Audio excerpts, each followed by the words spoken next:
Whip. Mr. Speaker, sir, I beg to move that the proceedings on item 4 on the order paper for today be taken now. Question is as moved by the Whip. As many as of the opinion say aye. The contrary say no. I think the ayes have it. The ayes have it. Item 3, the Intellectual Property Border Enforcement Bill. Minister for Law. Mr. Speaker, on behalf of the Minister for Law, I beg to move that the bill be now read a second time. Under our current intellectual property border enforcement regime, Singapore Customs can seize or detain goods that are suspected to have infringed trademarks or copyright at the borders in two different situations. First, upon the IP rights holder's request, that is, the right holder initiated actions for imports only. Second, by ex officio action, that is, where customs acting on their own volition for imports, exports and goods in transit with local consignees. Following the conclusion of the European Union Singapore Free Trade Agreement, or EU-SFTA, in 2014, Singapore agreed to add a new border enforcement measure to deal with goods infringing various IP rights. As such, amendments are required for our Copyright Act, Trademarks Act, Registered Designs Act and Geographical Indications Act, collectively known in this speech as the various IP Acts. The border enforcement measures for geographical indications have already been introduced in the new Geographical Indications Act that was passed in April 2014, but not yet brought into force.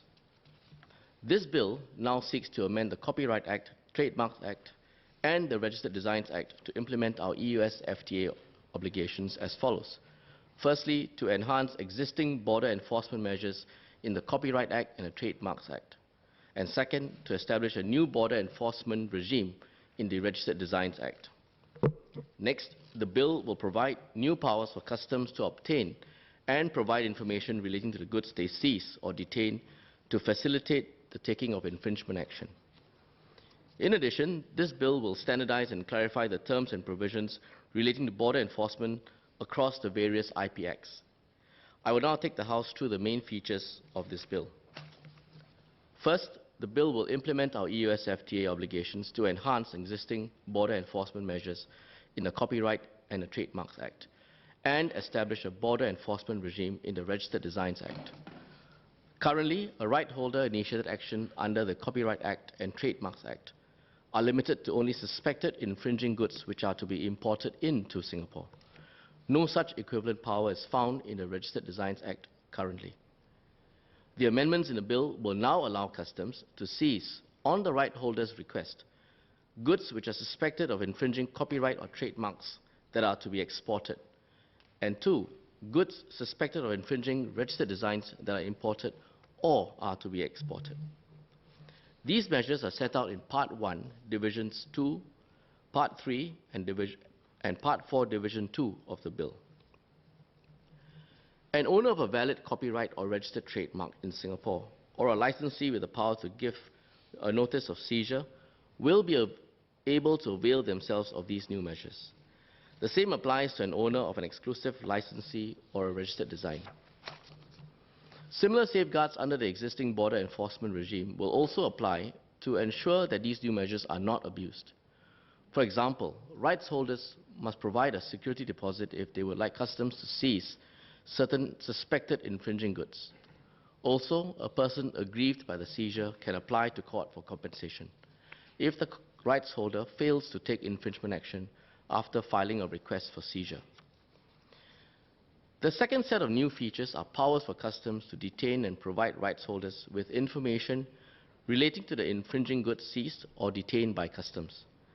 These powers will be provided for in the various IP Acts and are set out in clauses 4, 7, 25, 39, 47, 53, 57, 60, and 78 of the bill. They are intended to complement customs border enforcement duty and facilitate rights holders in instituting IP infringement proceedings. The power to provide information to rights holders will be a narrow exception to customs obligations to keep any information obtained under the Customs Act and the Regulation of Imports and Exports Act confidential. The information to be provided will be limited to the names and contact details of any person connected with the import or export of the seized or detained goods that is necessary for instituting IP infringement proceedings.